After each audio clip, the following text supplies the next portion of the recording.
Ancient of days, King of glory, I am that I am. We ask this morning that your name be praised in Jesus' name. Amen.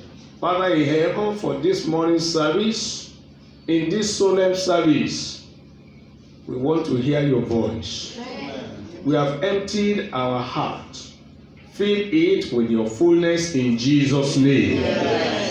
Lord, visit every life, touch every heart, and turn us from our pernicious, perilous, and obnoxious way unto your own holy way in Jesus' name. Amen. Lord, save our soul. Amen. Save our soul from imminent and the imminent wrath of God that is coming.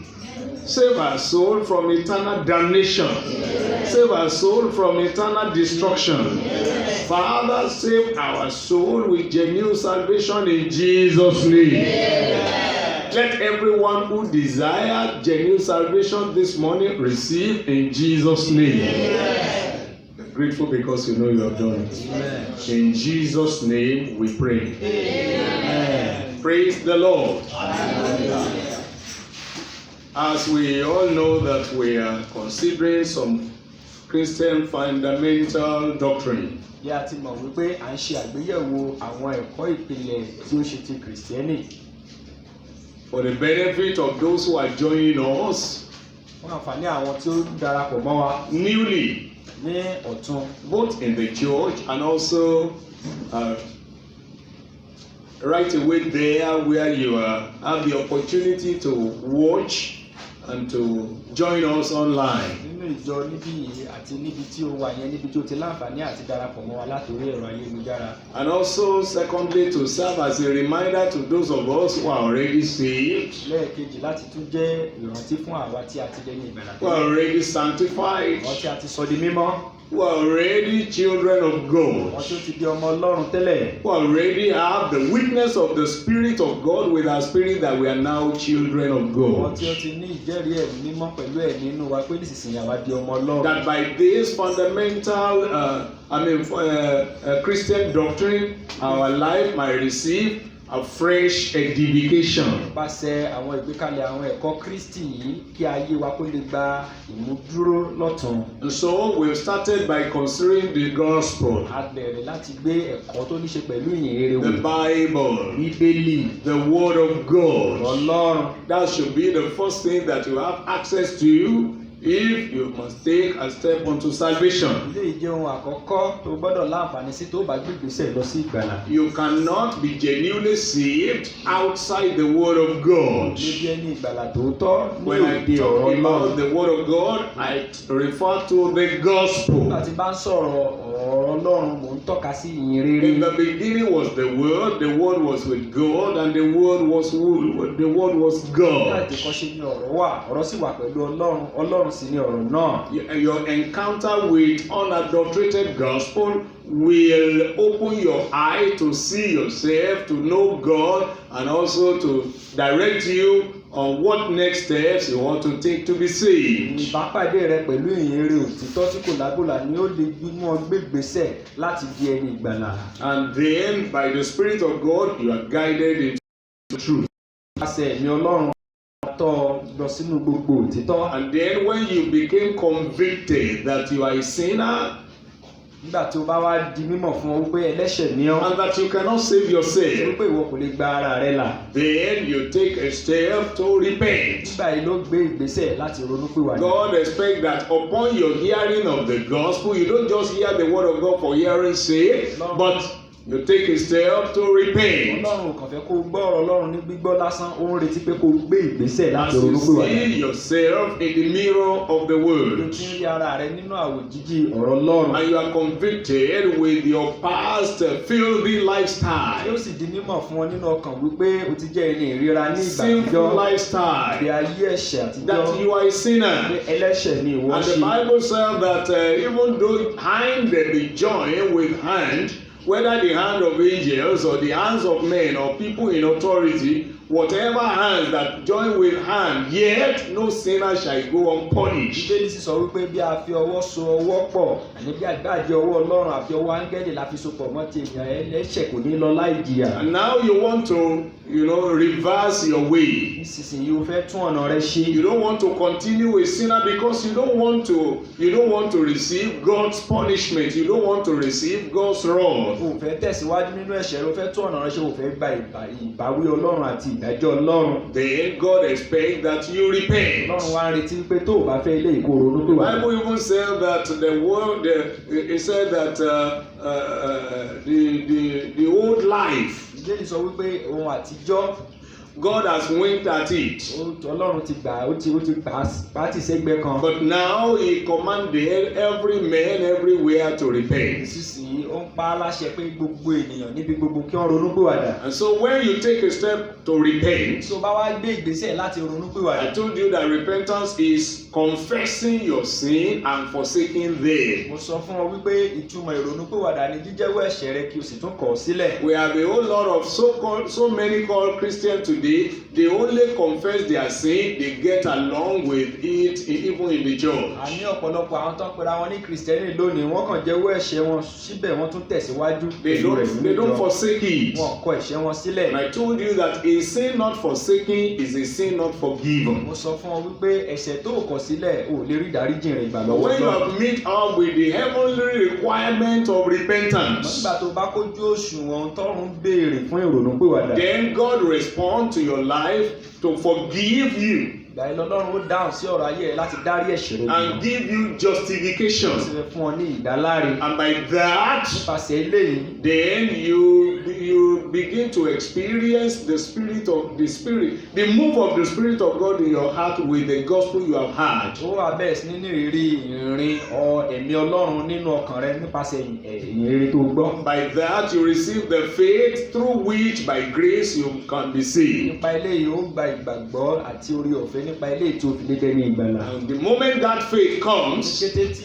ìgbàgbọ́ yìí bá wá, and you exercise that faith towards ó God sì wá fi ìgbàgbọ́ yìí hàn sípa ti Ọlọ́run. by accepting and confessing Jesus as your Lord and Savior, Nípa gbígba àti jíjẹ́wọ́ Jésù gẹ́gẹ́ bí Olúwa àti olùgbàlà rẹ. then God crown your repentance, your genuine repentance with salvation. Ọlọ́run á wá fi ìrònúpìwàdà tòótọ́ rẹ á fi adé ìgbàlà dé lórí. So we have considered the word of God, the gospel. Àti gbé ọ̀rọ̀ Ọlọ́run ìyìnrere yẹ̀wò. Also the necessity of repentance. Àti ìṣe pàtàkì ìrònúpìwàdà. Now we are on the stage of salvation. Bí a wà ní ìpele ti ìgbàlà. And I told you that when it comes to the word salvation, it's a very broad Mo subject. sọ fún ọ pé nígbà tá a bá ń sọ̀rọ̀ nípa gbólóhùn ìgbàlà ó jẹ́ ẹ̀kọ́ àkòrí tí ó As a matter of gbilẹ̀. fact, as a church of God, we'll continue to listen to the message of salvation till Jesus comes. Gẹ́gẹ́ bí ìjọ Ọlọ́run nítòótọ́ a ó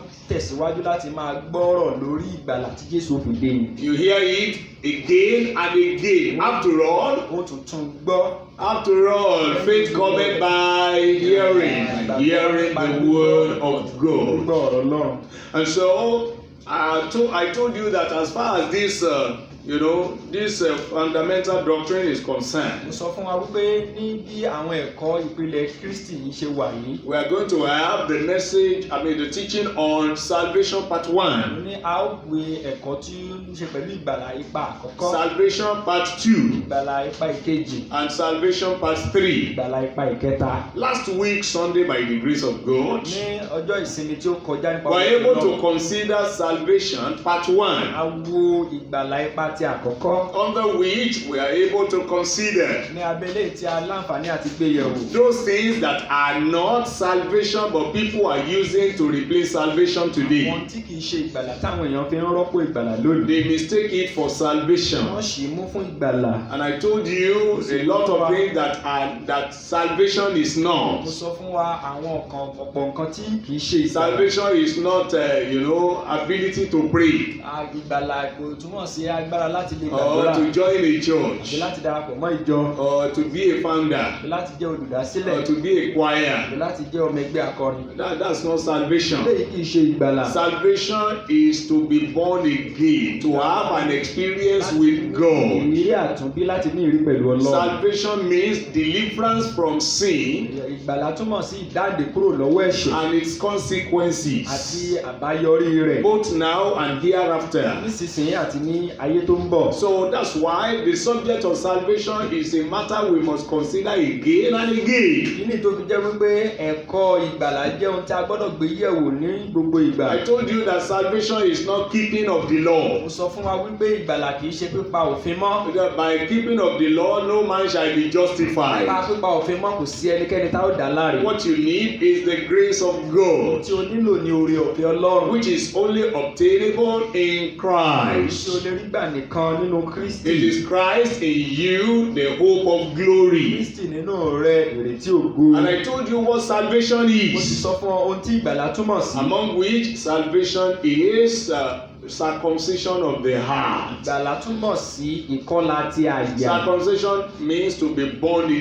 Salvation means to be born again. Ìgbàlà túmọ̀ sí láti di àtúnbí. Salvation means a new life. Ìgbàlà túmọ̀ sí ìgbé ayé The titun. whole life has passed away, all things have become new. Ìgbé ayé àtijọ́ ti kọjá lọ, ohun gbogbo sì ti di ọ̀tun. Salvation means to become a new creature. Ìgbàlà túmọ̀ sí láti di ẹ̀dá titun. You are no longer who you used to be. Kì í ṣe ẹni tí o máa ń jẹ́ tẹ́lẹ̀ mọ́. And we find from the word of God that we have called unto salvation. A rí nínú ọ̀rọ̀ Ọlọ́run wípé ìpè sí ìgbàlà wà. And then we have conditions for salvation. A sì wá rí àwọn ohun tí ó nílò fún ẹnikẹ́ni láti God lè is ìgbàlà. not only calling you to come and get saved. Come unto me, all ye that labor and heavy laden, and I will give you Wá rest. sọ́dọ̀ mi gbogbo ẹni tí ń ṣe tí a dẹ ìwọlé lórí èmi ó fún yín ní ìsinmi. Ọlọ́run kàn máa pè yín pé kẹ̀kọ́ wá dé ní ìgbàlà He nìkan. also gave a Ó condition tún fi àwọn gbèdéke sílẹ̀ fún wa. that we need to meet to get saved, Ìlànà láti tọ̀ láti di ẹni ìgbàlà. part of which you have to repent, Lára ilé tí o nílò láti ronúpìwàdà. part of which you have to be convinced, Lára ilé tí o ní convinced láti ríra rẹ gẹ́gẹ́ bí that you are a ẹlẹ́ṣẹ̀. sinner, Gbogbo ẹlẹ́ṣẹ̀ ni ìwọ part ṣe. of which you have to possess the saving faith Lára ilé tó ní láti gba ìgbàgbọ́ tó ń gbani là. and approach God with an open Kó o heart sì wá tọ̀ Ọlọ́run lọ pẹ̀lú ọkàn tó ṣípayá. as you invite Jesus into your life. Fi Jésù Kristi wá sínú ayé rẹ. And not only that, we have on the third some headings of that teaching: Ìṣẹ̀lẹ̀ nìkan bá ṣe ní ìsọ̀rí kẹta lórí ẹ̀kọ́ yẹn. condemnation and damnation of those who reject Christ, Ìdálẹ́bi who àti reject the salvation of the Lord. tí ó kọ Kristi tí wọ́n kọ ìgbàlà Jésù Olúwa. So today, by the grace of God, Lónìí nípa oore ọ̀fẹ́ Ọlọ́run. we're going to consider salvation part 2. A ó wo ìgbàlà nípa ìkejì. Salvation Ìgbàlà part 2. nípa ìkejì. And we're starting from the book of À ń Numbers. bẹ̀rẹ̀ láti inú ìwé Númérì. Numbers chapter 21. Ìwé Númérì orí kọkànléní ogún. Numbers 21. Ìwé Númérì orí kọkànléní ogún. I'm going to read from verse 1 through to verse 9. Wọ́n kà láti ẹsẹ̀ kìíní dé ẹsẹ̀ kẹsàn-án. In that passage of the scripture, Níbi orí Bíbélì àti ẹsẹ̀ tá a fẹ́ kà yìí. we have the word salvation well illustrated, perfectly illustrated. Gbólóhùn tá a pè ní ìgbàlà a ṣàlàyé ẹ̀ dáradára níbí yìí. So I'm going to read from verse 1 to verse 9. Wọ́n kà láti ẹsẹ̀ kìíní dé ẹsẹ̀ kẹsàn-án. Numbers chapter 21 from verse 1 to verse 9. Ìwé Númérì orí kọkànléní ogún láti ẹsẹ̀ And when kìíní dé King ẹsẹ̀ Herod, kẹsàn-án. the Canaanites which dwell in the south, had tale that Israel came by the way of the spy, then he fought against Israel and took some of them prisoners. And Israel vowed a vow unto the Lord and said, If thou wilt indeed deliver this people into my hand, then I will utterly destroy their cities. And the Lord hearkened to the voice of Israel and delivered up the Canaanites, and they utterly destroyed them and their cities. And he called the name of the place Hormah. And they journeyed from Mount Hor by the way of the Red Sea to compress the land of Edom. And the soul of the people was much discouraged because of the weight. And the people spake against God and against Moses, wherefore have ye brought us up out of Egypt to die in the wilderness? For there is no bread, neither is there any water, and our soul looteth this light bread. And the Lord sent fiery serpents among the people, and they beat the people, and much people of Israel died. Therefore the people came to Moses and said, We have sinned, for we have spoken against the Lord and against thee. Pray unto the Lord that he take away the serpent from us. And Moses prayed for the people, and the Lord said unto Moses, Make thee a fiery serpent, and set it upon a pole, and it shall come to pass, that everyone that is bitten, when he looketh upon it, shall live. And Moses made a serpent of brass, and put it upon a pole. And it came to pass that if a serpent had bitten any man, when he beheld the serpent of brass, he lived. John chapter 3. John chapter 3. I'm reading verse 14 through to verse 20.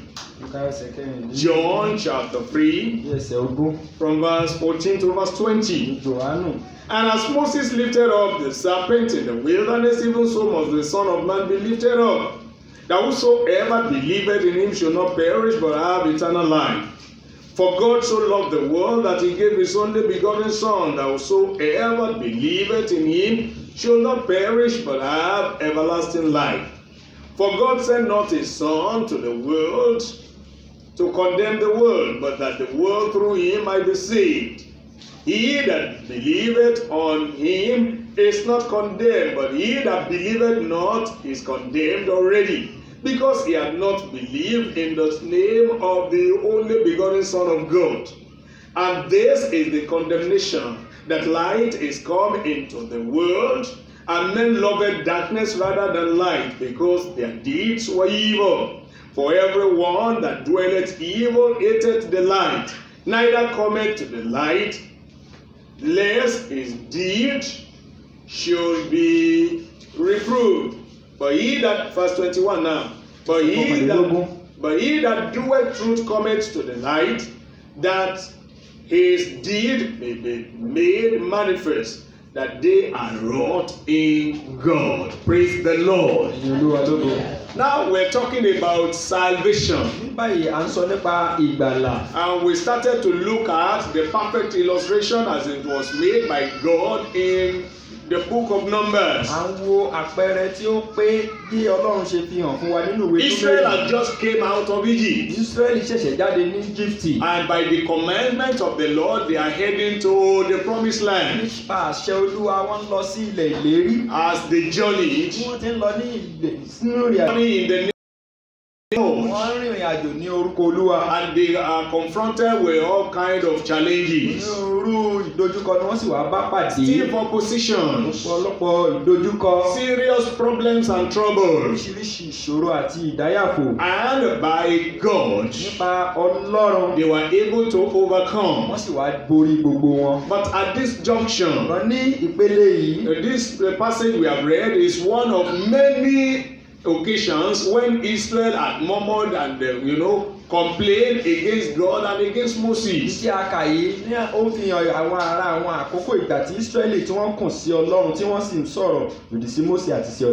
there is something that God made as a solution in this very at this very time, that God is using to illustrate the new salvation.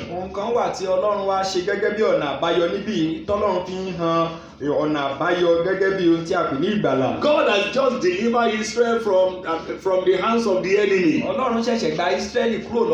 He has destroyed the Canaanites towards even Edom.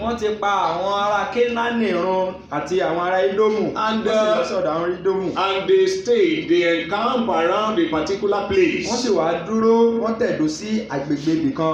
when they have rest, when God gives them time to relax relax and have some comfort. nígbà tí Ọlọ́run fún wọn ní àkókò láti sinmi díẹ̀ láti ní ìtura díẹ̀. That was when they begin to observe that they are no longer convenient with the kind of food that God had provided for them. ìyàyíná tó bẹ̀rẹ̀ sí ní kíyèsí wípé irú oúnjẹ tí Ọlọ́run pèsè fún àwọn kò tẹ́ àwọn lọ́rùn. Instead of them to join hands together to pray unto the Lord for another provision, dípò tí wọn ìbá fọwọ́sowọ́pọ̀ pé kí wọ́n ké pe orúkọ Olúwa fún ìpèsè mìíràn. they chided and complained and murmured against the man of God and against God. wọ́n kún wọn sórí kunkun wọ́n bẹ̀rẹ̀ sí ní sọ̀rọ̀ òdì sí ìránṣẹ́ Ọlọ́run àti sí And Ọlọ́run. this incurred the wrath of God upon them. èyí tí wàá fa ìbínú Ọlọ́run wá sórí wọn. God now sent a fiery serpent among them. Ọlọ́run wá rán ejò amúbíná sí àárín That wọn. serpent will smite every one of them and kill them. wípé ejò amúbíná yìí yóò bẹ̀rẹ̀ sí ní bù wọ́n ṣán yóò sì máa pa wọ́n. The people took note of this very early. àwọn èèyàn yìí wọ́n tètè kíyèsí eléyìí ní kíákíá. And they ran to Moses, their leader, the servant of God. Mósè lọ adarí wọn ìránṣẹ́ Ọlọ́run. And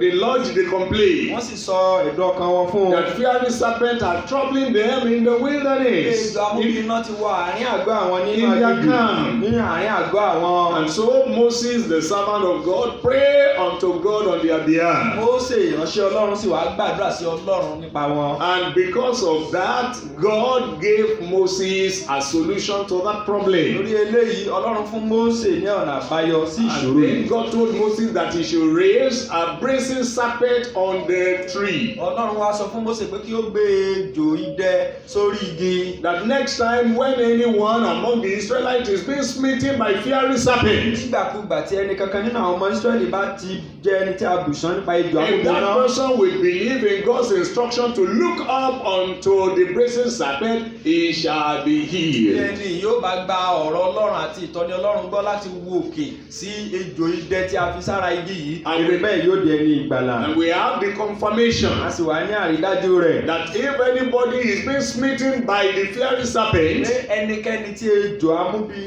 amúbíná bá bù sán. if such a one could quickly look up to the brazen serpent that was hung on the bí tree, ẹni ìbá lè tètè kíákíá gbójú sókè sí ejò idẹ tí a ṣe sórí igi. following the instruction of God, títẹ̀lé ìtọ́ni Ọlọ́run. such an one be ẹni healed. bẹ́ẹ̀ yóò là. Now, in this illustration, níbi àpèjúwe yìí. Satan is the fiery serpent, Sátánì ni ejò amúbíná náà. and poison, with the poison of the fiery serpent is sin. oró ejò amúbíná náà sì ni a pè ní ẹ̀ṣẹ̀. And men are the Israelites, àwọn ènìyàn yìí náà àwọn èèyàn ayé ni àwọn ará Ísírẹ́lì. and God remain God. Ọlọ́run sì jẹ́ Ọlọ́run síbẹ̀.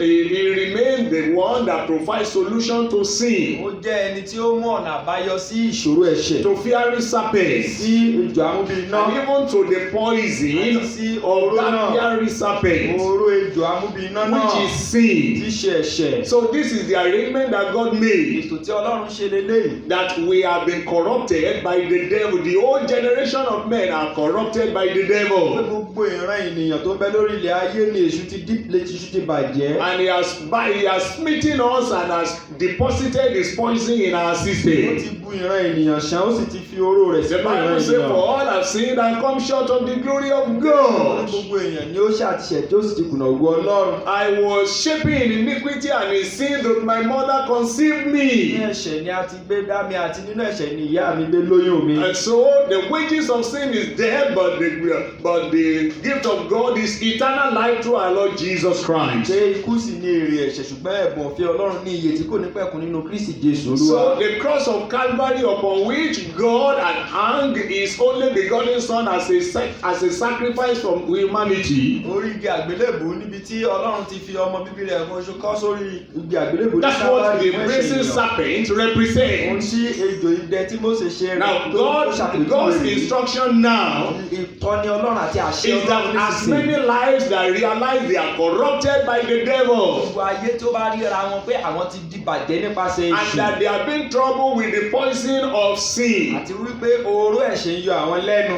if they will look up Bí wọn ó bá gbójú sókè and believe in God's instruction wọ́n sì gbàgbọ́ nínú ìtọ́ni to Ọlọ́run look up to Calvary. láti wo orí òkè Kálvárì. Calvary is the solution for the poison. Kálvárì ni ọ̀nà àbáyọ fún oró náà. Your belief in Calvary. Ìgbàgbọ́ rẹ nínú Calvary. To look up to Calvary. Láti gbójú sókè wo Calvary. That whosoever will look up, Pé ẹnikẹ́ni tí ó bá gbójú such sókè. will live, will not die. Irú ẹni bẹ́ẹ̀ yóò yè kò ní kú. The poison of sin in his or her life will be neutralized. Oró ẹ̀ṣẹ̀ nínú ayé ẹni bẹ́ẹ̀ yóò gẹnu The power of sin will be destroyed. Agbára ẹ̀ṣẹ̀ yóò parun. And that person will not die but Ẹni live. bẹ́ẹ̀ kò sì ní kú ṣùgbọ́n yóò yè. For God so loved the world. Ní Ọlọ́run fẹ́ aráyé tó He said, bẹ́ẹ̀. as Moses has lifted up the serpent in the wilderness, Gẹ́gẹ́ bí Mósè ti gbé ejò sókè ní that aginjù. whosoever look up unto Pé it ẹnikẹ́ni tí ó bá wò ó shall live. yóò yè. So shall the Son of Man be lifted up. Bẹ́ẹ̀ ni ọmọ ènìyàn ó gbé sókè. And whosoever look up unto it shall be saved. Ẹnikẹ́ni tí ó bá gbójú wò ó yóò là. This is the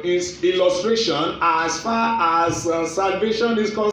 Lẹ́yìn ni àgbẹ̀ ní tàbí ó ti wà. Do you know what? Ló mọ nǹkan bí. Why incident was happening in Nígbà this? tí ìṣẹ̀lẹ̀ náà aginjù. Don't forget we have some people that maybe that will be disobedient Gbàgbé wípé àwọn tó jẹ́ wípé wọ́n jẹ́ olórí kunkun wọn ò ní gbọ́. and they will not look up.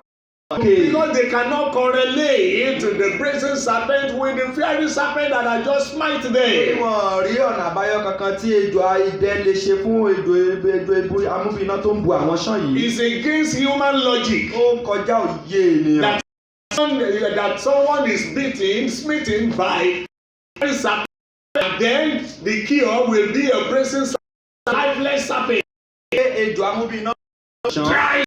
Ọ̀nà àbáyọ náà sì ní gbogbo ejò tó wà lórí It does not correlate with you.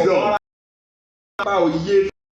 For human logic is not understandable. Mú òye ẹ̀kúnrẹ́rẹ́ wá fún And ènìyàn. so when they are being smitten by fiery serpent, Tí ejò amúbíná bù wọ́n. ignore the divine. Wọ́n wá pa àṣẹ látòkè tí. They ignore the word of God. Ọ̀rọ̀ Ọlọ́run kan. And sometimes they try solution by this. Nígbà mìíràn wọ́n á sì máa wá ọ̀nà àbáyọ People they fún àwọn ènìyàn wọ̀nyí wọ́n kú.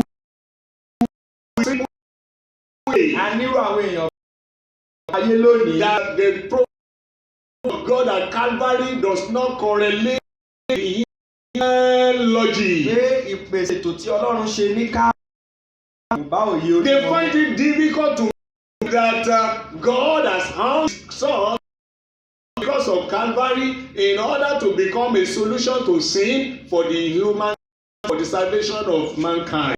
Wọn láti Ọlọ́run fi ọmọ bíbí rẹ̀ kọ́rí igi àgbélé àbáyọ fún ìṣòro tó dé bá.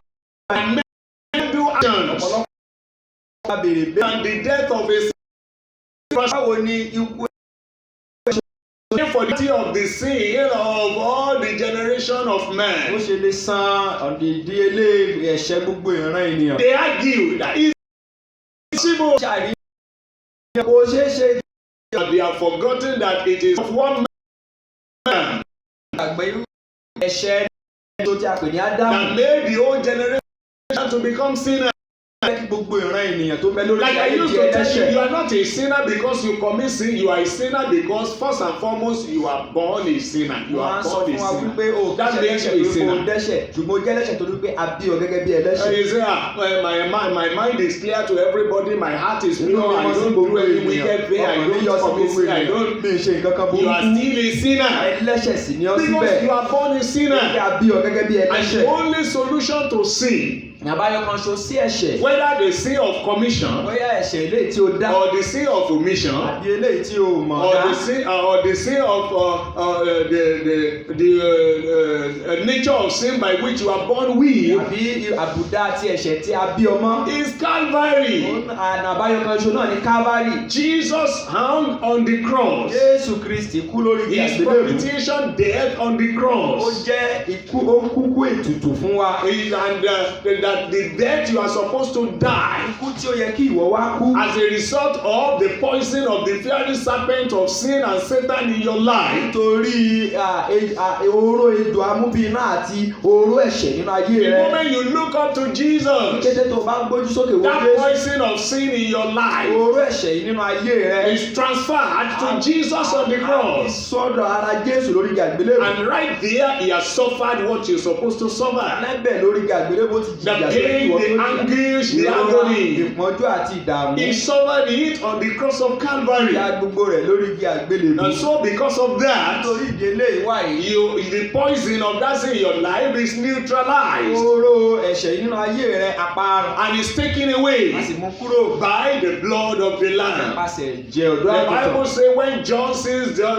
Jesus coming the next day, Bẹ́ẹ̀ni pé nígbà tí Jòhánù rí Jésù tó ń bọ̀ ní ọjọ́ he said, "Behold, the Lamb of God that taketh away the sin of the world." kíyèsí ọ̀dọ́ àgùntàn mímọ́ Ọlọ́run tó mú ẹ̀ṣẹ̀ In aráyé lọ. Isaiah chapter 53 verse 4, Nínú ìwé Àìsáyà orí kẹtàléláàádọ́ta we are being ẹsẹ̀ told kẹrin. that he was bruised for our iniquity. A jẹ́ kó yé wọn wípé apá lára nítorí He was àṣírí wọn. chastised for our transgression. Ọ̀nà nítorí ẹ̀ṣẹ̀ wa. The chastisement of our peace was upon him, Àlàáfíà wa wà ní ara rẹ̀. and by his stripes we are Nípa healed. iná rẹ̀ ni a mú alára dá. Healed of the poison of the fiery Mú alára serpent. dá oró ti ejò amúbíná. The wages of sin is death. Ikú ni èrè ẹ̀ṣẹ̀. But to everyone who believes, who look up, who follow God's divine instruction by looking up to Jesus on the cross of Calvary, that poison is neutralized. That person become a new person. Tó bá wo Jésù Kristi lórí igi àgbélébùú fún ẹ̀ṣẹ̀ rẹ̀, irú ẹni bẹ́ẹ̀ yóò gba ìmúláradá. This well illustrated salvation. Eléyìí ṣàpèjúwe ìgbàlà dáradára. You'll find in the book of 2 Corinthians. A ó rí nínú ìwé Kọ́ríńtì kejì. 2 Corinthians chapter Kọ́ríńtì 6. kejì orí kẹfà. The Bible says, Bíbélì wípé 2 Corinthians 6, Kọ́ríńtì kejì orí kẹfà. from verse 1 to verse 2. Láti ẹsẹ̀ kìíní dé ẹsẹ̀ kejì. We then, as workers together with him, beseech you also. We are the workers, we are the ministers of the gospel. Alábàáṣiṣẹ́pọ̀ pẹ̀lú rẹ̀, àwa ń bẹ̀ yín kí ẹ má ṣe gba oore ọ̀fẹ́ Ọlọ́run I'm lásán. standing before you this morning as the minister Mò ń dúró níwájú yín lónìí gẹ́gẹ́ bí alábàáṣiṣẹ́pọ̀. and as a worker together with Gẹ́gẹ́ Christ, bí alábàáṣiṣẹ́pọ̀ àti òjíṣẹ́ fún Kristi. revealing to you the mind of God, Fi ọkàn Ọlọ́run hàn fún yín. preaching to you the undiluted word of God. Wàásù ọ̀rọ̀ Ọlọ́run tí kò ní àbùlà fún yín. We beseech you also that you receive not the grace of God in vain. Abẹ́yìn kí ẹ má ṣe gba oore ọ̀fẹ́ Ọlọ́run lásán. Who are those that receive the grace of God in vain? Àwọn wo ni àwọn tí ó gba oore ọ̀fẹ́ Ọlọ́run lásán? They pray for miracle and they receive it. Wọ́n gbàdúrà fún iṣẹ́ ìyanu wọ́n sì rí gbà. They pray for victory over the works of the enemy, they receive it. Wọ́n gbàdúrà fún ìṣẹ́gun lórí iṣẹ́ ọ̀tá wọ́n sì But rí lo gbà. and behold, Wọ́n sì kíyèsí wò all ó. those things they receive from God, they didn't receive salvation. Gbogbo tí wọ́n gbà lọ́wọ́ Ọlọ́run wọn ò gba ìgbàlà mọ́. All their prayers were answered, but they are not saved. Gbàdúrà wọn la dáhùn ṣùgbọ́n wọn ò dẹ́ ní ìgbàlà. Such are people that have received the grace of God in Irú vain. àwọn èèyàn báyìí ni ó ti gba oore ọ̀fẹ́ Ọlọ́run You have the lásán. opportunity and the privilege to attend a holiness Wọ́n church ní àǹfààní àtòrí ọ̀fẹ́ láti láǹfààní lọ sí ìjọ ìwà mímọ́. where they are being taught in the word of God. Tí a gbé kọ́ wọn ní ọ̀rọ̀ They Ọlọ́run. have access to ministers, true ministers of the gospel. Láǹfààní sí àwọn ìránṣẹ́ Ọlọ́run tòótọ́ tó ń wà They sí have ìrere. access to prayer Wọ́n time. láǹfààní sí àkókò àdúrà. They have access to paying their tithes and offering, and God is blessing them. Ọrẹ àti ìdámẹ́wàá wọn Ọlọ́run sì ń bùkún wọn pẹ̀lú. All this grace they claim to have received of God, they didn't include salvation. Oore ọ̀fẹ́ yìí ni wọ́n sọ pé àwọn ti rí gbà lọ́dọ̀ Ọlọ́run ṣùgbọ́n wọn ò rí Such ìgbàlà are bẹ́ẹ̀. people that have received the grace of God in Irú vain. àwọn ènìyàn báyìí ni àwọn tí ó ti gba oore ọ̀fẹ́ Ọlọ́run Their lásán. fellowship with brethren in the Wọ́n church. ní ìbáṣepọ̀ pẹ̀lú àwọn ará But nínú lo ìjọ. and behold, they are not Wọ́n saved. sì kíyèsí wò ó wọn ò jẹ́ ní ìgbàlà. They have received the grace of God in Wọ́n ti vain. gba oore ọ̀fẹ́ Ọlọ́run lásán. They have the privilege of being catered and being cared Wọ́n for. láǹfààní láti di ẹni tí à ń kẹ́. But they are not Wọn ò saved. dẹ́ ní ìgbàlà. They receive the grace of God in Wọ́n vain. yìí gba oore ọ̀fẹ́ Ọlọ́run Look lásán. at verse 2 Wo now. ẹsẹ̀ kejì For wọ̀nyí. he said, Nítorí pé ó I have had thee in a time accepted. gbóhùn rẹ̀ In the ìtẹ́wọ́gbà day of ní salvation ọjọ́ ìgbàlà have I succored mo thee. sì ti ràn ọ́ lọ́wọ́. Behold, kíyèsí now is the accepted time. nísinsìnyí ni àkókò ìtẹ́wọ́gbà. Behold, kíyèsí now is the day of salvation. nísinsìnyí ni ọjọ́ ìgbàlà. I pray this scripture will come to pass in your life as you listen to the word of God in Jesus' name. Àdúrà pé ọ̀rọ̀ Ọlọ́run yóò wá sí ìmúṣẹ nínú ayé rẹ. Mo ti gbọ́rọ̀ Ọlọ́run That tó mọ today Jésù. will be your day of salvation. Yóò jẹ́ ọjọ́ ìgbàlà The tìrẹ. day that will be able to point to that indeed you have met with God. Ọjọ́ tó láǹfààní àti tọ́ka sí pé lóòótọ́ ni ìwọ bá Ọlọ́run pàdé. The gospel is a good news Ìrere jẹ́ ìròyìn ayọ̀. and is the best ever that has ever came from heaven to the earth for mankind. Ni ó sì dára jùlọ tí ó ti wá láti ọ̀run wá sí ìrọ̀dẹ̀rin ènìyàn nínú ayé. The gospel Ìrere is the word of ni God. ọ̀rọ̀ Ọlọ́run. The totality of God's mind towards mankind. Ọkàn Ọlọ́run pátápátá fún ìran ènìyàn. Praise the Lord. Hallelujah. But the very marrow of the whole gospel Ṣùgbọ́n ohun tí ó kàn gan tó jẹ́ ohun gbogbo inú ìrere gangan. is that Jesus came to seek and to save mankind Ni pé Jésù Kristi wá láti wá ẹlẹ́ṣẹ̀ àti láti gba ìran ènìyàn from là. eternal damnation Kúrò lọ́wọ́ ìdálẹ́bi ayérayé and to recover their life. àti láti tún ayé wọn gbà padà. Praise the Lord. Hallelujah. That's what Jesus himself said in Luke chapter 9 verse 10. Tí Jésù Kristi fún ara rẹ̀ sọ nínú ìwé Lúùkù That the Son of Man come but to seek and to save them that are Ní lost. ọmọ ènìyàn kò wá bí kò ṣe láti wá àti láti I pray today that God will find Mo us. gbàdúrà pé lónìí kọ́lọ́run kó wá wá rí. As He's seeking for us, as He sought us, He will find us. Wá wá rí yóò rí wa lórúkọ Jésù. And as we are find of Him, He will save our soul. Yóò gba ẹ̀mí wa là. Because He came to save us, Torí pé ó wá láti gbà wá là, to heal us. láti wò wá sàn. Just as it happened to Israel in the wilderness, Gẹ́gẹ́ bí ó ti ṣẹlẹ̀ sí Ísírẹ́lì nínú as they àgbègbè. are smitten by fiery Nígbà serpents, tí ejò amúbíná bù wọ́n ṣán. they were cured and lived by looking up to the brazen A serpent. wò wọ́n sàn, wọ́n sì yè nípasẹ̀ wíwo ejò idẹ tí a gbé sókè. There are many events God used in the Bible, especially in the Old Testament, to illustrate the new salvation as it will perfectly be established in the New Testament. Ọ̀pọ̀lọpọ̀ àwọn ìṣẹ̀lẹ̀ ni Ọlọ́run lò gẹ́gẹ́ bí àpẹẹrẹ nínú Bíbélì láti fìdí ohun tí ó ṣẹlẹ̀ nínú májẹ̀mú titun hàn nínú májẹ̀mú Let's láíláí. quickly consider five factors that should put under consideration when it comes to the matter of Ẹ salvation. jẹ́ ká wo àwọn kókó márùn-ún tó ṣe pàtàkì tó yẹ ká gbéyẹ̀wò tá a bá ń sọ̀rọ̀ nípa ìgbàlà. I call them important factors to be considered about salvation. Àwọn kókó tó ṣe pàtàkì láti ṣàgbéyẹ̀wò rẹ̀ nípa Number one ìgbàlà. thing. Àkọ́kọ́, Is that the deadly and destructive nature of sin. iye àbùdá ti ẹ̀ṣẹ̀ tó burú tí ó sì máa ń panirun. The deadly and destructive nature of sin. Àbùdá ẹ̀ṣẹ̀ tí ó burú tí ó sì ń If you are panirun. born a sinner and you didn't seek the Tó Savior, a bá bí ọ gẹ́gẹ́ bí ẹlẹ́ṣẹ̀ tó ò sì wá olùgbàlà. you have access to the gospel and you refuse to believe. Mo láǹfààní sí ìyìnrere o sì kọ̀ láti gbàgbọ́. You say that there is nothing concern you about Jesus, that you have your own Bí religion. kò sí nǹkan kan tó kàn ọ́ nípa Jésù pé wọ́n ní ẹ̀sìn tiẹ̀. At the end of it all, Ní òpin gbogbo. you'll find out that your religion and your good works cannot save you. Lẹ́yìn gbogbo rẹ̀ ó rí wípé ẹ̀sìn rẹ̀ àti iṣẹ́ rere rẹ̀ ò lè gbà ọ́ là. And you will say, this is a sign to you. This should be a sign to you. Àmì ló yẹ kí eléyìí jẹ́ fún ọ. That while you are doing your good works, Nígbà tí wọ́n ń ṣiṣẹ́ rere rẹ̀. while you continue your religion, Nígbà tó tẹ̀síwájú nínú ẹ̀sìn you rẹ̀. are still committing sin alone. Dẹ́ṣẹ̀ náà bó ṣe ń ṣẹ̀sìn. Because there is no power in good works, in self-righteousness, neither in religion, Òdodo tara ẹni àbí nínú ẹ̀sìn. that can deliver you from the power of sin. Tó lágbára láti gbà ọ́ là fún nípa ìgbára ẹ̀ṣẹ̀. So we consider the deadly and destructive nature of sin. Gbéyẹ̀wò àbùdá ẹ̀ṣẹ̀ tí ó burú tí ó sì panirun. It implies here that the guilt of sin is like the pains of being beaten of a fiery serpent. Ó farahàn níbí wípé ẹ̀bi ẹ̀ṣẹ̀ ó farawé oró ti ejò amúbíná tí a kà nípa rẹ̀ níbí yìí. And the causes of the law Àti ègún òfin are as by fiery serpent. nípa ejò amúbíná. So All this gbogbo eléyìí cannot save humanity. kò lè gba ìran ènìyàn là. Praise the Lord.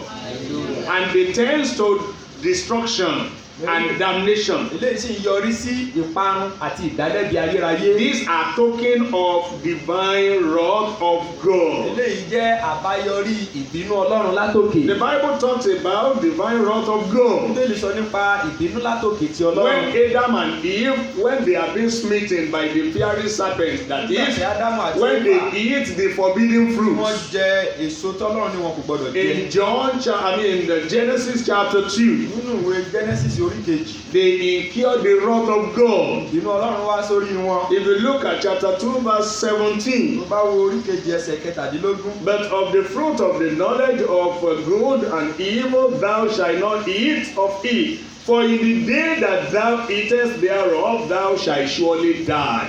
That's the end of poison. eléyìí jẹ́ àbáyọrí Poison of disobedience. oró ti àìgbọràn. Poison of immorality. oró ti ìfẹ́kúfẹ̀ẹ́. Poison of sinful lifestyle. oró ti ìgbé ayé ẹ̀ṣẹ̀ Poison dídá. of unfaithfulness. oró ti ìgbé ayé àìṣòótọ́. Poison of all kind of unrighteous lifestyle. oró ti onírúurú Poison ìgbé of ayé stealing and àìṣòdodo. of oró ti poison olè jíjà. of cursing and abusing. èébú bíbú àti èpè ṣíṣẹ́. Poison of envy and jealous. oró ti The day you eat, that day you die. ọjọ́ tó bá jẹ ọjọ́ náà ló kú. And all these things are present in our system. ìpínlẹ̀ yìí náà ni ó sì ń ṣẹlẹ̀ nínú àgọ́ So wa. we need to look up to Jesus, the solution. a ní láti wo Jésù ẹni tí ó jẹ́ ọ̀nà àbáyọ Being kan hung ṣoṣo. on the cross of Calvary láti wo Kristi ní àti àfikọ́ lórí for us àgbélébùú. to be máa delivered. láti di ẹni ìgbàlà. Look at chapter 3, verse 19. orí kẹta ẹsẹ̀ kọkàndínlógún. The Bible says, Bíbélì wípé in the sweat of thy face shalt thou eat bread till thou return unto the dust, for dust art thou. For out of it was thou taken, for dust thou art, and unto dust thou shalt return. That's talking about the natural day, ilé sọ nípa ikú títí tara. which is also preceded by the eternal day. èyí tí ó tún wá tẹ̀lé náà ní ikú ayérayé. There we are being acquainted with the penalty of sin, bẹ́ẹ̀ ni a ti so wá pọ̀ mọ́ àbáyọrí which ẹ̀ṣẹ̀. is the wrath of tí God, ṣe ìbínú Ọlọ́run. which is the judgment and the damnation, eternal damnation, tí a pè ní ìdájọ́ àti ìdálẹ́bi ayérayé. which we must run away from. tí ó yẹ ká sá kúrò fún. In Ezekiel chapter 18, verse 4, Jẹ́rìí orí kejìdínlógún God ẹsẹ̀ said, kẹrin. all souls are Wọ́n mine, sọ wípé gbogbo ọkàn tí èmi ní ṣe. and the soul that sinneth it shall die. ọkàn tí ó sì dẹ́ṣẹ̀ kíkú ni yóò kú. But all have sinned and come short of the glory of God. gbogbo èèyàn ni ó sì ti ṣẹ̀ tó ti kùnà ògo Ọlọ́run. But look at something in Isaiah chapter 64. Nǹkan ní Àìsáyà orí kẹrìnlélọ́gọ́ta. Isaiah 64, Ìwé Àìsáyà orí kẹrìnlélọ́gọ́ta. reading verse 7. Ẹsẹ̀ keje. He said, we all has gone as sheep, gone astray as sheep. Gbogbo wa ni ó ti ṣìnà kiri bí àgùntàn. Praise the Lord. Hallelujah. Isaiah chapter 7, chapter 64. Àìsáyà orí kẹrìnlélọ́gọ́ta. Okay, let's read from verse 6. Jẹ́ ká kà láti ẹsẹ̀ kẹfà. But we are all as an unclean thing, and all our unrighteousness are as filthy, and all our righteousness are as filthy rag, and we all do fade as a leaf. Look at the last statement. And our iniquity, like the winds, have taken us away. This is the destructive nature of sin. Eléyìí fi hàn fún wa ìpanirun tí àbùdá ẹ̀ṣẹ̀ máa ń fà. The book of Romans chapter 3 verse 23, all have sinned and come short of the glory of God. Ènìyàn ló ṣàtìṣẹ̀ tí ó sì kùnà ògo Ọlọ́run. And if you look at chapter 5, Tó bá sì wá wo orí karùn-ún. Romans chapter 5, Róòmù orí karùn-ún. reading verse 12. Ẹsẹ̀ kejìlá. Wherefore, as by one man sin entered into the world, and death by sin, and so death passed upon all men, For all have sinned. We have all sinned. Gbogbo ènìyàn ni ó ti dẹ́ṣẹ̀. There is no one that doeth that is righteous. Ẹni tí ó jẹ́ olódodo. We are born sinners. A bí wa ní ẹlẹ́ṣẹ̀. We are born with the eternal damnation and wrath of God dangling over our A head. bí wa gẹ́gẹ́ bí ẹni tí ìbínú Ọlọ́run ń rọ̀ dẹ̀dẹ̀ lórí rẹ̀. In Proverbs chapter 11, Nínú ìwé òwe orí kọkànlá. chapter 11, Ìwé òwe orí kọkànlá. verse 21, Ẹsẹ̀ kọkànlélógún. the destructive,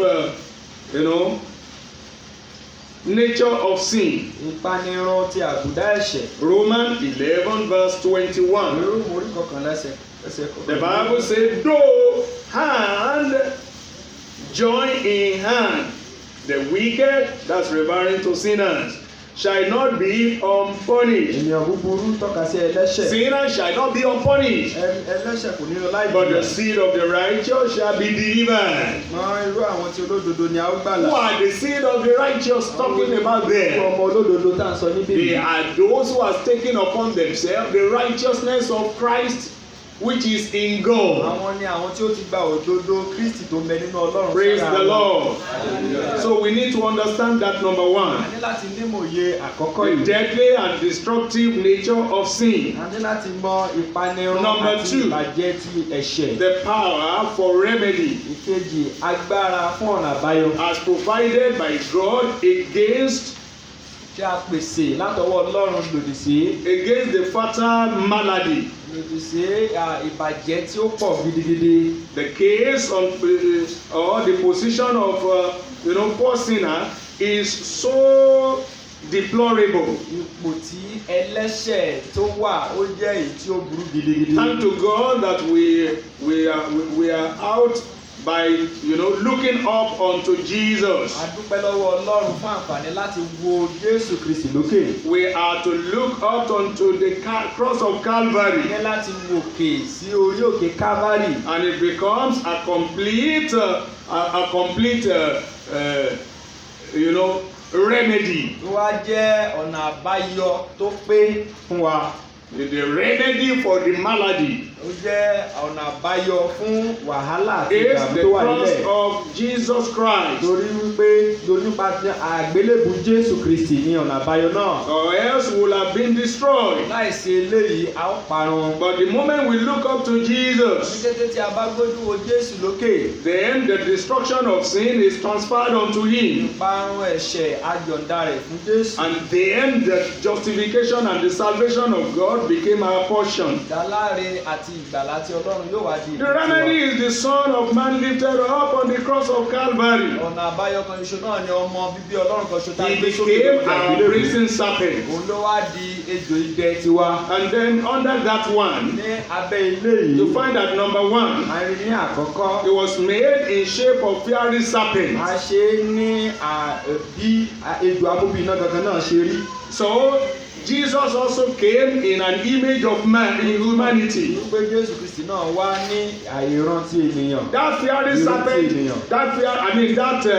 brazen serpent does not have any poison in it. Ṣáá pé ejò idẹ yìí kò ní oró kankan nínú rẹ̀. So Jesus also has no sin. Torí náà Jésù Kristi náà jẹ́ ẹni tí kò He knew lẹ́ṣẹ̀. no sin, Mọ ẹ̀ṣẹ̀ kankan rí. no sting, Kò ní ìdìbàjẹ́ kankan. no filthiness, Sí ìríra kankan nínú rẹ̀. as represented in Christ. Jẹ́ àti fi wé Jésù Kristi. He is harmless, the Lamb of God. Jẹ́ aláìléwu Is our brazen serpent. Ọlọ́run kò ní ejò idẹ wa. Number two there, Ìkejì ń bẹ. it was lifted up A gbé sókè upon a pole. lórí igi. Christ was lifted up upon the A cross. gbé Kristi náà sókè lórí igi àgbélébùú. Number three, Ìkẹta. it was appointed for the kill. A ṣe é fún ìmúláradá. He that sent he that sent the plague Ẹni tí ó rán àjàkálẹ̀ àrùn is the àti same ìkópa one that provided the remedy. òun náà lẹni tó pèsè ọ̀nà àbáyọ. God himself found the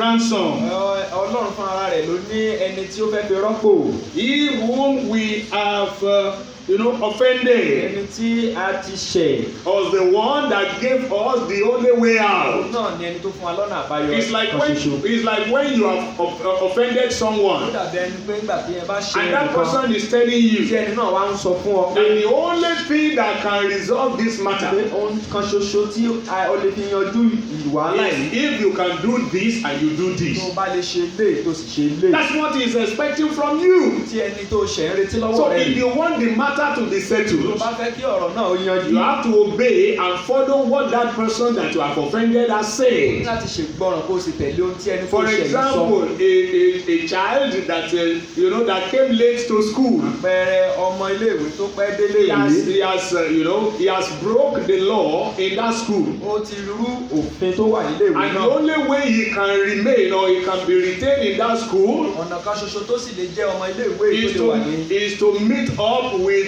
to receive the punishment. òun ni láti gba ìbáwí. So when he allowed himself to go through that punishment, bá wá fààyè gba ara rẹ̀ láti la ìbáwí that is já. when the offence is resolved. ìgbà yìí gan ni ẹ̀ṣẹ̀ tí ó dára And that is how he can only remain as a student in that school. ọ̀nà kan ṣoṣo tó lè gbà jẹ́ akẹ́kọ̀ọ́ níléèwé náà But rí. if he disobeyed ọ̀nà tó bá ṣe and àìgbọràn said, "No, I have my own way of doing tó it," bá ní èmi ní ọ̀nà tèmi tí mo lè gbà will ṣe. such a thing be accepted by the school principal? ṣé ẹni tí ó ní iléèwé tó wà Automatically ìṣúra no. ó kò lè gbà So láéláé. we have offended God. a ti ṣe ọlọ́run. And it is same God that are giving us the only remedy. ọlọ́run kan ṣoṣo náà tó wá fún wa ní ọ̀nà Following àbáyọ. it will give us a solution. títẹ̀lé ọ̀nà àbáyọ yóò fún wa ní ọ̀nà àbáyọ He is tòótọ́. the one we offended. òun ni ẹni tí a ṣẹ̀. And is the one that gave us instruction that the offense could be settled, could be resolved only when we look up unto Christ, who has been made a sacrificial lamb for every man. ẹ̀hún náà ni ó fún wa ní ọ̀nà àbáyọ pé ká wo Kristi ẹni tí a fi ṣe ètùtù ọ̀dọ́ àgùntàn fún gbogbo ènìyàn. Praise the Lord. Hallelujah. In Ephesians chapter 2 verse 16. ìwé Éfésù orí kejì ẹsẹ̀ kẹrìndínlógún. Ephesians chapter 2 Éfésù orí kejì ẹsẹ̀ kẹrìndínlógún. and verse 16 there. ní ẹsẹ̀ kẹrìndínlógún From níbẹ̀. whom the whole body fitly joined together and compacted by that which every joint supplieth, according to the effectual working in the measure of every part, maketh increase of the body unto the edifying of itself in should be chapter 2, not so. Chapter 2 verse 16, I'm sorry.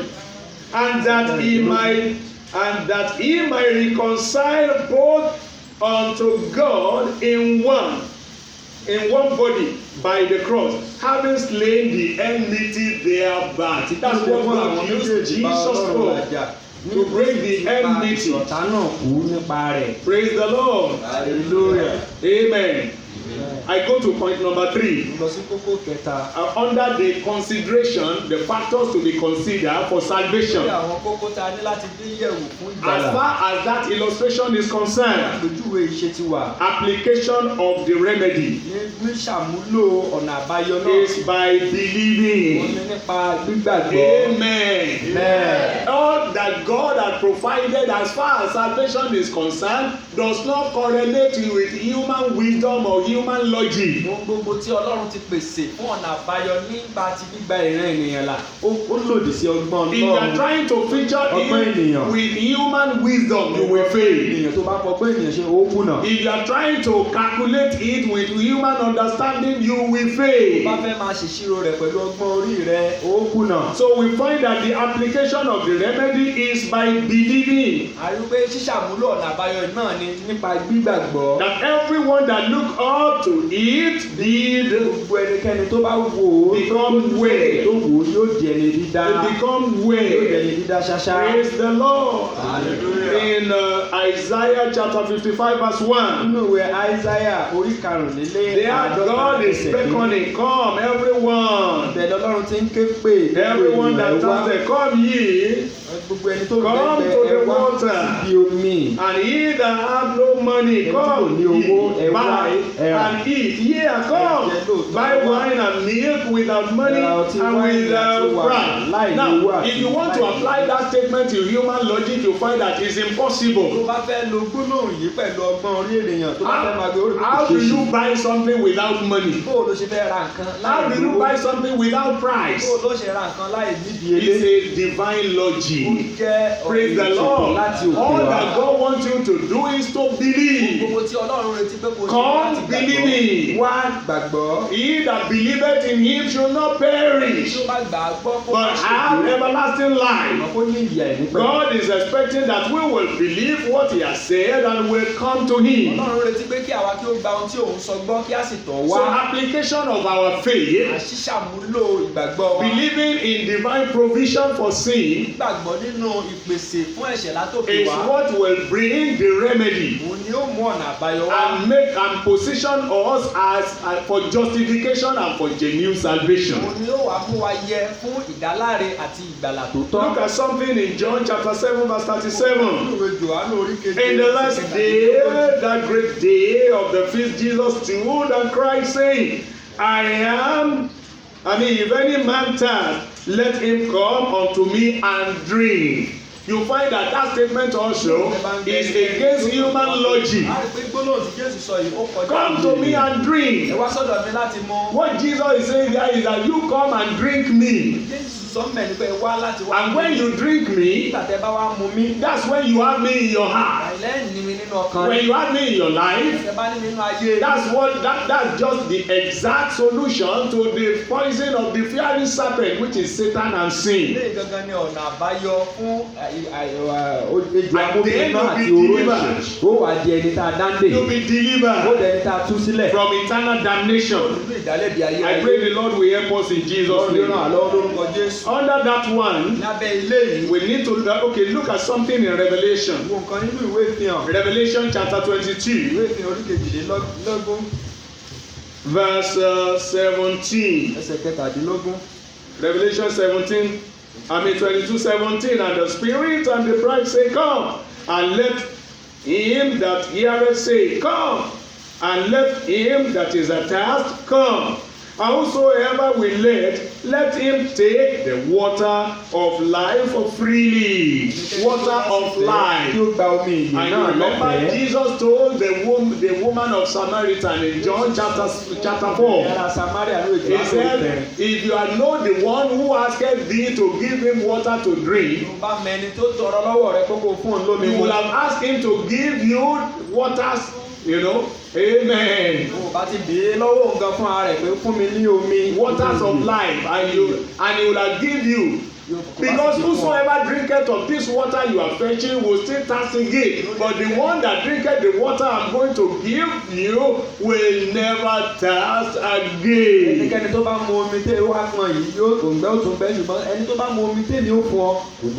It's more or less a sacrilege trying to judge God's statement, trying to judge the word of God with your human ideology and logic. You can't get God right with your own personal human wisdom. All he requires is that you believe. Praise the Lord. You believe. I pray you will believe. Number 4. The great encouragement given us by faith is to look up to him. That's all. Just to look up to him. Look up to Jesus. That's what will produce salvation. Praise the Lord. And you know that a whole lot of things that God used to do for man always come from us. No wonder Jesus is lifted up. Amen. That's why children of God, we are commanded to look where? We look up. Jesus was hung on the cross up. When he was even died and he was buried, he resurrected again. Nígbà tí a tó kú tí a sin ó tún jíǹde lọ́jọ́ kẹta. And he ascended unto Ó heaven. sì gòkè rí ọ̀run. And thirdly, he seated in heaven at God's at the Father's right hand. Ní ẹ̀kẹta ó jókòó ní ọwọ́ ọ̀tún bàbá lọ́run. So we are to look up, A ní láti gbójú sókè. and then all it requires is that we believe. Gbogbo tó wá nílò náà ni pé kí á gbàgbọ́. I pray God will help us to believe. Gbàdúrà Ọlọ́run yóò ràn lọ́ láti gbàgbọ́. The journey into salvation is a journey of faith. Ìrìn àjò lọ sínú ìgbàlà ó jẹ́ ìrìn The àjò Bible ìgbàgbọ́. says, "For by grace are you saved through faith." Àgbà yín là nípa orí ọ̀fẹ́ nípa ìgbàgbọ́. So everything is about faith. Gbogbo rẹ̀ jẹ́ nípa ìgbàgbọ́. Number one under that, it was for this end that he was lifted up, Àkọ́kọ́ lábẹ́ eléyìí torí eléyìí gangan la fi gbé sókè. that his followers might be saved. Pé àwọn tó tọ̀ lẹ́yìn bá lè jẹ́ ní ìgbàlà. Number two, Ìkejì. the offer that is made of salvation by him is general, Ohun tí a fi fún ìgbàlà ó jẹ́ ohun tó wà fún gbogbo ènìyàn. based upon whosoever believes, Ó dá lórí gbogbo ẹnikẹ́ni tó bá ṣáà ti gbàgbọ́. and that without exception. Eléyìí kò sì yọ ẹnikẹ́ni sílẹ̀. Whether you are black or white or red or blue or tall or short or Èèyàn gíga àbí èèyàn kúkúrú. regardless of your ethnicity background, regardless of the continent, Tàbí ẹ̀yà tàbí orílẹ̀-èdè tó ti wá. whosoever believeth. Ẹnikẹ́ni tí ó bá gbàgbọ́. And then number three under that, Kẹta lábẹ́ eléyìí. the salvation offered is complete. Ìgbàlà tí a fi fún wa ó jẹ́ pípé. Well, the salvation that is offered in Jesus Christ is complete salvation. Ìgbàlà tí a fi fún wa nípasẹ̀ Jésù jẹ́ ìgbàlà pípé. No addition, no subtraction. Sí àfikún kò sì sí àyọkúrò. They shall not perish. Hàn ní parun. That's what the Bible Ohun says. tí Bíbélì sọ ní eléyìí. They shall have eternal Ní life. ìyè àìnípẹ̀kun. Merely believing in the Son of God, Gbígba ọmọ Ọlọ́run gbọ́. surrendering your life to Him, Yíyọ̀ǹda ayé rẹ fún. walking in righteousness, Rírìn nínú òdodo. living a holy life, Gbígbé ayé ìwà will mímọ́. earn you eternal life, Yóò fún ọ ní ìyè àìnípẹ̀kun. will protect you from wrath and eternal damnation. Yóò pa ọmọ kúrò nínú ìbínú àti ìdálẹ́bi Number ayé four ayé. under that, Kẹrin lábẹ́ they eléyìí. receive forgiveness of sin, Wọ́n gba ìdáríjì ẹ̀ṣẹ̀. complete pardon,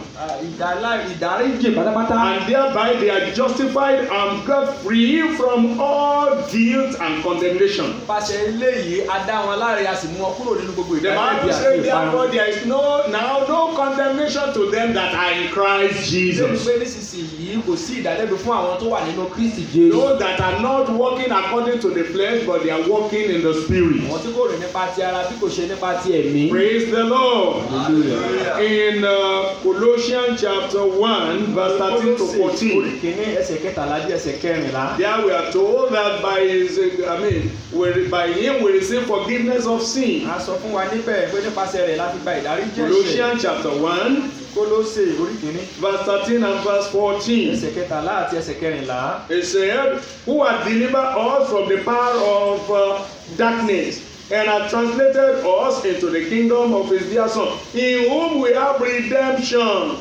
through his blood, even the forgiveness of sin." That's what we have in Christ Jesus. Ohun tí a ní nínú Kristi Jésù lé. When you look up to Jesus, Nígbà tó bá gbójú sókè wo Jésù. then you receive pardon for all your sins and your iniquity. Ó wá gba ìdáláre àti ìdáríjì fún gbogbo ẹ̀ṣẹ̀ àti In John àìṣedéédé rẹ̀. chapter 8 verse 36. Nínú ìwé Jòhánù orí kẹjọ. John ẹsẹ̀ 8 kẹrìndínlógójì. 36. Jòhánù orí kẹjọ ẹsẹ̀ kẹrìndínlógójì. Jesus said, "If the Son shall make you free, you shall be free indeed." Jésù Kristi sọ wípé bí ọmọ bá sọ yín di òmìnira ẹ ó di òmìnira ní tòótọ́. And then cross-reference Romans chapter 3. Tábà tún wá fi wé ìwé Róòmù orí kẹta. And in verse 24 there. Ní ẹsẹ̀ kẹrìnlélógún níbẹ̀. 3 verse 24. Ìwé Róòmù orí kẹta ẹsẹ̀ kẹrìnlélógún. Being justified freely by his grace through the redemption that is in Christ Jesus. We are freely justified. Merely believing, we are freely Ní justified. gbígbàgbọ́ a dá wa láre. By merely looking up, we are Ní justified. wíwo òkè a dá wa láre. And then we receive genuine salvation from the A Lord. wá gba ìgbàlà tó. That's when we become a child of God. Ìgbà yìí la di ọmọ Ọlọ́run. That's when we become a candidate of Ìgbà heaven. yìí la di ọmọ ìjọba Ọlọ́run. That's when we have eternal life, assurance of eternal Ìgbà life. yìí la ní ìdáríjì ìdánilójú ìyè àìnípẹ̀kun. Praise the Lord.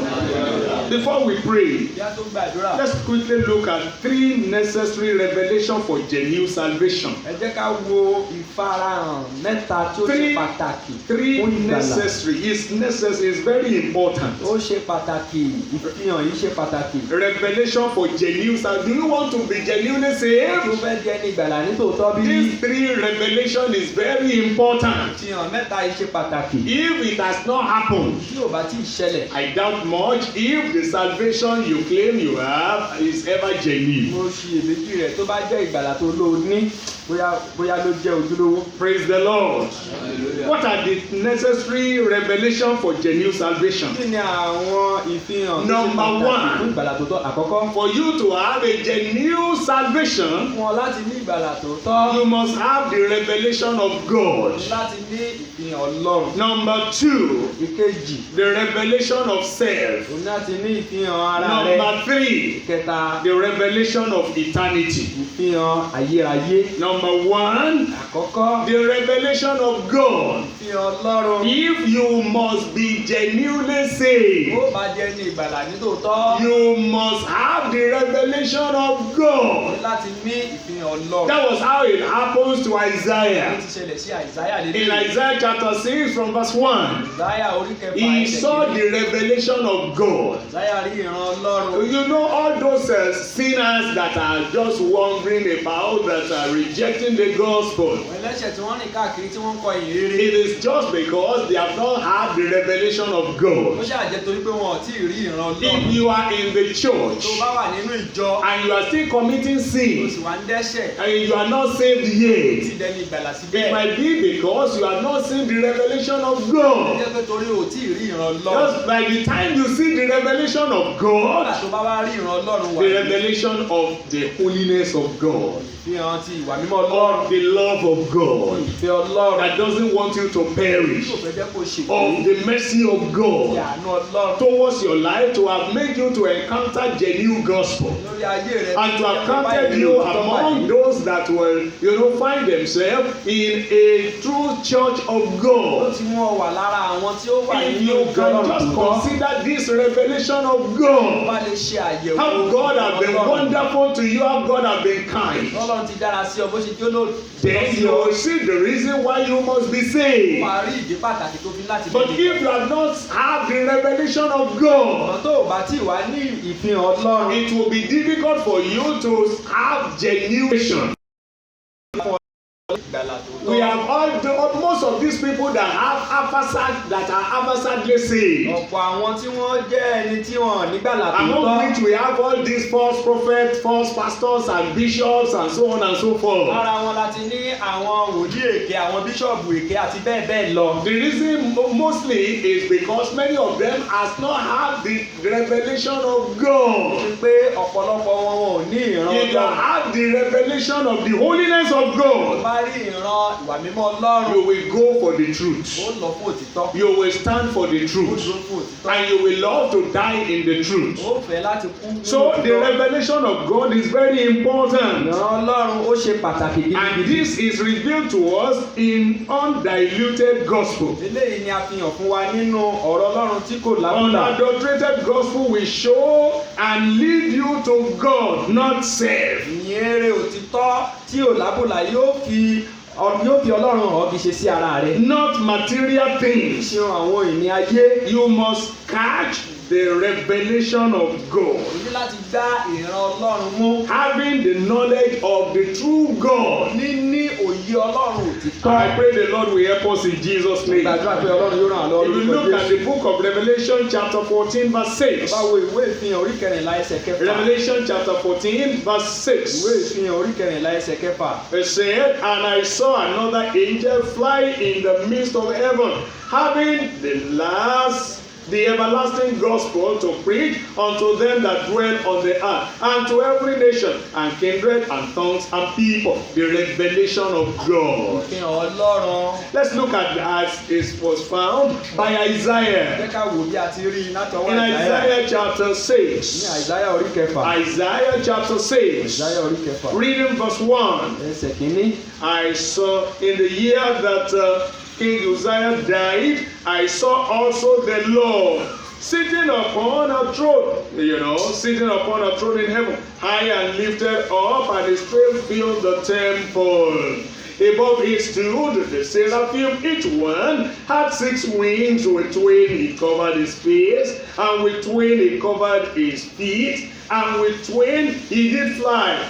And one cried unto another and said, Holy, holy, holy is the Lord of hosts, that the whole earth is full of his glory. This is the revelation of God. Ìfihàn Ọlọ́run ni eléyìí. When you catch the revelation of God, Nígbà tó bá gbá ìfihàn Ọlọ́run mú, you will be inclined to do his will. yóò ṣe pọn dandan fún ọ láti ṣe You ìfẹ́ won't rẹ̀. want to disobey this God because his revelation is dreadful. O ní fẹ́ ṣàìgbọràn sí Ọlọ́run yìí torí wípé ìfihàn rẹ̀ ó bá And ní it lẹ́rù. is through the revelation of God that you can have the revelation of self. Nípa ìfihàn Ọlọ́run ló sì lè ní ìfihàn ara rẹ̀. It was through the revelation of God that Isaiah had the revelation of himself. Nípa ìfihàn Ọlọ́run ni Àìsáyà fi rí The ìfihàn ara moment he rẹ̀. saw the holiness of God, Ẹni tó rí ìwà mímọ́ Ọlọ́run, the dreadfulness of God, ìbanilẹ́rù Ọlọ́run, the terror of God, bí Ọlọ́run ṣe lẹ́rù tó, then he saw himself bẹ́ẹ̀ ló wá rí ara rẹ̀. and he cried, Woe is Ó wá me! kígbe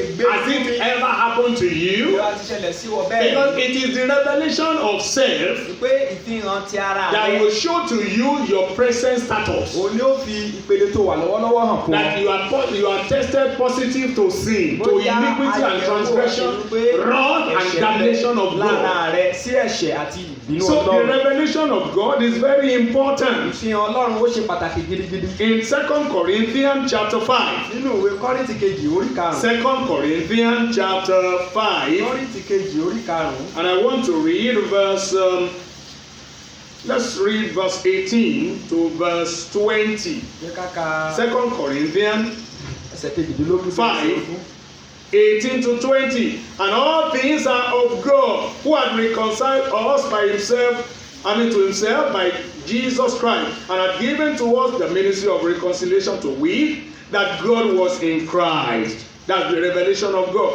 reconciling the world unto himself, not imputing their trespasses unto them, and had committed unto us the word of reconciliation in verse 20. Now then, we are ambassadors for Christ. Nítorí náà, àwa ni As ikọ̀ though Kristi. God did beseech you by us, we pray you in Christ's stead. Be ye reconciled to God. Look at the way God. This is a revelation of God as being caught by Apostle Paul. Eléyìí ni ìfihàn Ọlọ́run gẹ́gẹ́ bí Àpọ́stélì Pọ́ọ̀lù ṣe rí. He said similar thing in Colossians chapter 1 verse 21. Ó sọ ohun tó fara wé nínú ìwé Kólósè. And you that were sometimes alienated, an enemy in your mind by wicked work, yet now hath he reconciled. We're talking about the revelation of Sọ God, nípa ìfihàn Ọlọ́run. the revelation of the mercy of God, Ìfihàn ti àánú Ọlọ́run. as he has sought and find us, and as he stated in John chapter 3 verse 16 to Ló 18. ti wá wa rí tí ó sì gbà wá bí a ti sọ. For God so loved the Nítorí world. Ọlọ́run fi aráyé tó The bẹ́ẹ̀. revelation of God will make you to see God as God of love, Àwọn ìfihàn Ọlọ́run yóò jẹ́ kó rí Ọlọ́run gẹ́gẹ́ bí Ọlọ́run and ìfẹ́ also God of wrath. àti Ọlọ́run ìbínú. You see God as God of Ó mercy, rí Ọlọ́run bí Ọlọ́run and aláàánú also as God of àti judgment. bí Ọlọ́run You onídàájọ́. need the perfect revelation of God, O nílò ìfihàn Ọlọ́run tó and pé. this will walk you towards genuine salvation experience. Eléyìí yóò wá mú ọ ní I go to number 2, the revelation of self. ìfihàn ara rẹ. This has to do with self-discovery, Eléyìí ní í ṣe pẹ̀lú rírí ara rẹ personal bó ti jẹ́. discovery. If I may ask you, have you ever seen yourself? Báyìí bí ọ lè ṣe o ti rí ara rẹ. In the word of God, in the true light of the gospel. Nínú ìmọ́lẹ̀ òtítọ́ ọ̀rọ̀ Ọlọ́run. Have you seen yourself? Ṣé o ti rí ara rẹ bí? You say that you are a sinner, Ṣé o rí ara rẹ bí ẹlẹ́ṣẹ̀? and that if you don't repent, if you remain adamant in your sin, and you die impenitent, you are going to perish. Tó o bá dúró ṣinṣin nínú ẹ̀ṣẹ̀ rẹ tó kú láì ronúpìwàdà pé ìwọ yóò ṣègbé. The revelation of self. Ìfihàn ti ara rẹ. Let's look at the scripture, for about that. Ẹ ká wo ẹsẹ̀ In Romans chapter 3, ìwé Róòmù orí kẹta. revelation of self. Fi hàn ara rẹ̀. That's talking about the human Eléyìí status. sọ nípa bí ènìyàn ti jẹ́ gangan. All have sinned and come short of the glory of God, including Ó you. ti ṣẹ̀ ló sì ti kùnà ògo Ọlọ́run. In Romans chapter 3, I read from verse 10. Róòmù orí kẹta. As it is written, there is none righteous. No, not one. In the revelation of self, you must agree that there is nothing righteous in you, that you are not good. Nínú ìfihàn ara rẹ̀, o gbọ́dọ̀ rí pé kò sí òdodo kankan nínú ara rẹ̀ àti pé ìwọ ò dára. There is none that understandeth, there is none that seeketh after God. They are all gone out of the way, they are together become unprofitable. There is none that doeth good. No, not one. Their throat is an open sepulchre with their, he started to mention the sin, iniquity that is, few among them. Their throat is an open sepulchre with their tongues, they have used deceit. The poison of asp is under their lips, whose mouth is full of cursing and bitterness. I pray that somebody will discover himself or herself this moment in Jesus' name. Their feet are swift to shed blood, destruction and mystery are in their way, and their way and the way of peace have they not known. Look at verse 18. There is no fear of God before their eyes. If you have the fear of God, how will you go? How will you, what is that thing that will put you into adultery? Tó bá ní ìbẹ̀rù Ọlọ́run. Have the fear of God. What is that thing that will push you into fornication? Have the fear of God. What is that thing that will push you into fraud and all kind of sinful acts? You need the revelation of self, personal discovery, personal conviction that brings about genuine conversion and genuine consecration, in which you will abhor your past. You abhor your past sinful life, you regret them, and then you don't go back to them. That's what the Bible says. I pray God will reveal herself to us. When God revealed, when Isaiah saw himself, he cried, "Woe is me!" And everybody started to wonder. A old prophet called, declaring woe upon himself. Because he knows the end of that of his sinful lifestyle is going to be woe, is wrath, is destruction. He cried, "Woe is me, for I am undone." He mentioned this, "I am undone." What is that thing that you are undone about? I am a man of unclean lips, and not only that, I live among men, among the people of unclean lips. Amen. That's personal discovery. If you will be delivered from the power of sin, if you will be delivered from the powers that trouble your life, even, you need personal discovery. Because it is personal discovery that will lead to personal deliverance. If you don't have personal discovery, you may not be able to be delivered from, to deliver yourself from the power of sin. If you don't have personal discovery, you may not be able to pray such prayer that will bring about your personal deliverance. Deliverance from the power of sin. I pray God will help us in Jesus' name. You need personal discovery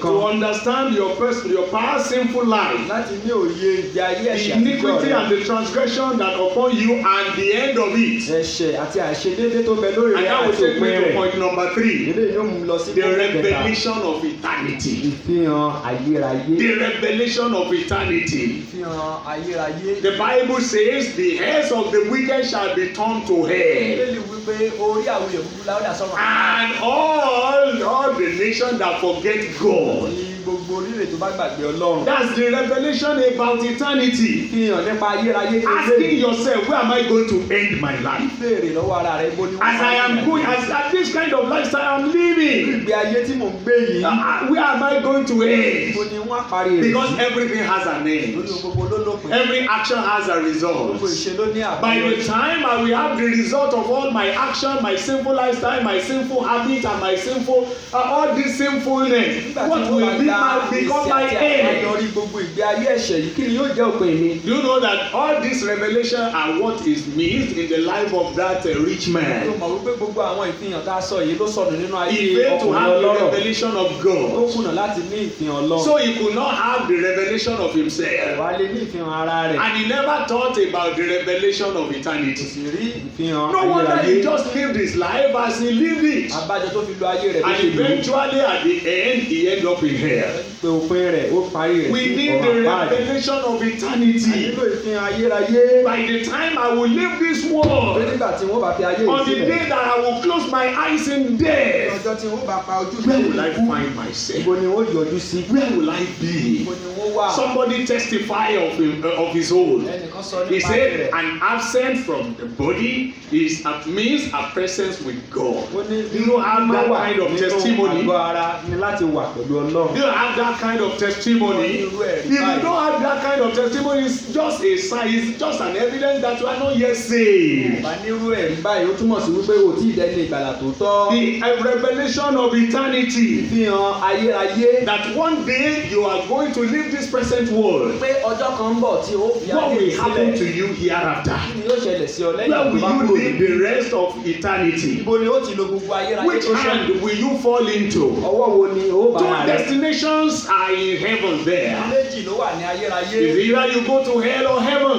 Lájẹ́ pé ó wọ ìjọba ọ̀run Where tàbí are ọ̀run you àpáàdì. going? Ibo ni ò ń lọ? You need the revelation of O eternity. nílò ìfihàn ayérayé. Look at something in Daniel. Wo nǹkan ní Dáníẹ́lì. In Daniel chapter 12. Wo Dáníẹ́lì orí kejìlá. And I'm reading verse 2. Mo ka ẹsẹ̀ kejì. The Bible says, Ìbéèrè wípé. and many of them that sleep in the dust of the earth, that is, everyone that shall die. Àti ọ̀pọ̀lọpọ̀ nínú àwọn tí ó sùn nínú erùpẹ̀ ilẹ̀ ó túmọ̀ sí àní gbogbo àwọn tí yóò kú. Shall away, Yóò jí. some to everlasting life, Àwọn mìíràn sí ìyà and ìnípẹ̀kun. some to shame and Àti everlasting àwọn mìíràn sí contempt. ìtìjú àti ẹ̀gàn ìnípẹ̀kun. What will be your portion in eternity? Kí ni yóò jẹ́ ìpín rẹ̀ ní ayérayé? That is the revelation for eternity. Eléyìí ni ìfihàn fún The ayérayé. Bible says, Bíbélì wípé for the wages of sin is death, orí ikú ni èrè but the ẹ̀ṣẹ̀. gift of God is eternal life. Ṣùgbọ́n ẹ̀bùn ọ̀fẹ́ Ọlọ́run ni ìyà ìnípẹ̀kun. Which one are you living for now? Ò ń gbé fún lọ́wọ́lọ́wọ́. Are you living for sin? Ò ń gbé fún ẹ̀ṣẹ̀ ní. Or you are living in the gift of God, which is salvation through Christ our Tí Lord? í ṣe ìgbàlà nínú You need the Jésù revelation Olúwa. of eternity. O nílò ìfihàn ayérayé. In John chapter 5, Jòhánù orí karùn-ún. before we pray, Ní Róòmù orí kejì. I want to read from verse 7. Fẹ́ kà láti ẹsẹ̀ kejì. Okay, let me read from verse 5 Ní kà láti ẹsẹ̀ to karùn-ún. verse 11. Bí ẹsẹ̀ Revelation, Romans chapter 2. Ní Róòmù orí kejì. Listen very well. I want everyone to read along with Gbogbo ènìyàn. Romans chapter. Ní Róòmù I'm reading verse to verse 11. sí ẹsẹ̀ But kọkànlá. after thy hardness and impenitent heart, I pray be our portion. Gbàdúrà fún ilé I pray you today. I pray God will save you today. But after thy hardness and impenitent heart, treasure up unto thyself wrath against day of wrath and revelation of the righteous judgment of God. I pray we will not treasure for ourselves the judgment of God in Jesus' name. In verse 6, who will render to every man according to his Tí ó deeds. san fún olúkúlùkù I gẹ́gẹ́ told bí you iṣẹ́ rẹ̀. this, that you are going to have the result of all your actions Ó gba ìbáyọrí gbogbo tó ṣe in eternity. ní ayérayé. Verse 7, to them who by patience, continuance in well-doing, seek for glory and honor and immortality. Amen. Immortality, eternal life. This will be our portion. Eléyìí yóò jẹ́ I say this will be our portion. We'll receive eternal life.